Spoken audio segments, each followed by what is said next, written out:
I'm joined by Simon. Hi. From Nikon. We're looking at the new V2 in the Nikon 1 range, and yeah, outwardly we can tell right away this is quite different to the V1 that we saw last year. How's it different on the outside and the inside, Simon? So obviously on the outside you've now got the grip, so obviously much more ergonomic in terms of holding it. You've got built-in flash, as well as the hot shoe. Sure. You've now got direct access to the PSAM modes, as well as the unique shooting modes, motion snapshot, smart photo selector, or best moment capture now, which has 2 new modes which we'll talk about. Okay. Advanced movie recording, and obviously auto. And then you have a scroll wheel for the menu and the options. Mm-hmm. Fundamentally though, we still kept the kind of the clean lines of the V1, yep. So it still is linked to the V1 range, magnesium-alloy build quality, and yeah, the EVF 1440K dots. On the sensor front? So sensor is new. So this is kind of second generation Nikon 1 technology. So it's got a 14.2 megapixel CMOS sensor. So that's the same size as the V1 but a higher res? Yes, so it's the same size, but it's now gone from 10 megapixels up to 14. There's a new processor in there, the XP3A, which enables a lot of the new technologies that we've got in the camera. Mm-hmm.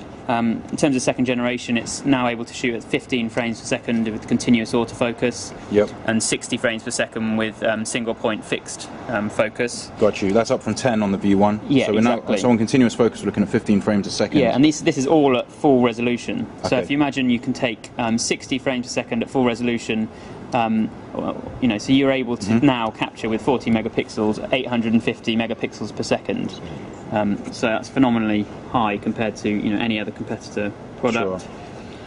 It's a lot faster, and everything is in the place where you'd expect it. You've got your SD and your battery down there. Yeah, you've got mic input. Yep, and depending on which dial mode you select, you get more control over functions, and so that dial's pretty important. Do you want to show us that best shot feature you mentioned? So within the camera, so as well as like motion snapshot, we've enhanced with you're able to now choose whether still image is at the end or the middle of the sort of motion snapshot. I see. You could also save the motion snapshot as an MOV file now, so you can actually directly export it into Facebook or wherever you want social media wise.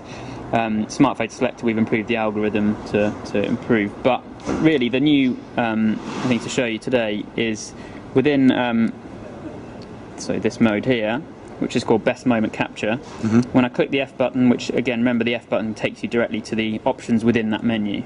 So if I press the F button, I've got 2 options. Smart photo selector, which is, as we know before, takes 20 still images, checks them, the still images are taken before and after, and then it chooses the best 5, and then it recommends the best one. It's a best shot selector. Slow view. This is different. Slow view. So slow view, what it does is, so when you start pressing the shutter button kind of to focus, it's difficult here because we haven't got much moving. We haven't got anything to move. But if you get my hand in there.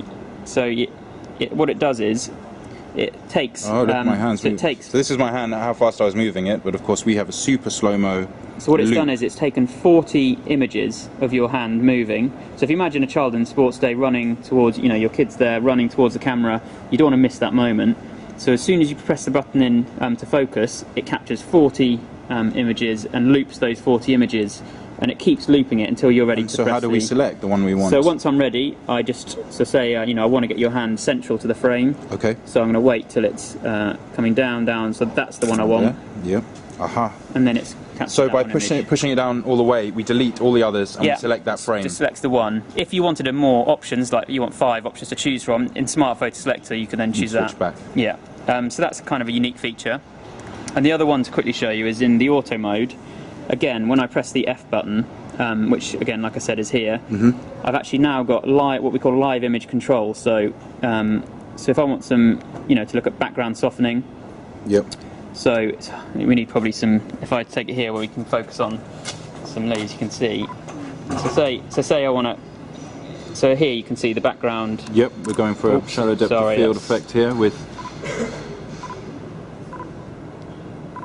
So you can see in the background. Obviously, there's quite a lot of blur. So on, as I change you can then see it all coming into focus. So this is really playing with the aperture. Yeah.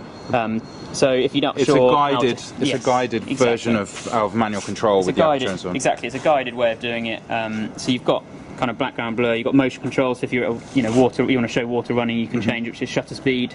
So we've got a mix of sort of beginner, sort of guided use, but also trying to appeal to more enthusiasts. Yeah, types. so really, if you think of the target audience for this camera, so primarily it's going to be maybe CDSC upgraders, so compact point-and-shoot camera upgraders who don't want a big DSLR. Maybe they're not so experienced with these motions, and that will appeal to them. But also it appeals to maybe a second camera for a DSLR owner. So I own a DSLR. So for me, when I don't want to take out the DSLR shooting, this is the camera that I would choose. A quick word on the lenses. What lens are we looking at there? Is that the new one that just came out? So this one was announced with the J2, but is available to buy very shortly. This is the 18.5 f1.8 lens. Right, and what's the kit lens that you would expect to find? So the two kit options, you can get the 10 to 30 mil kit, or the twin zoom kit, which is the 10 to 30 and the 30 to 110.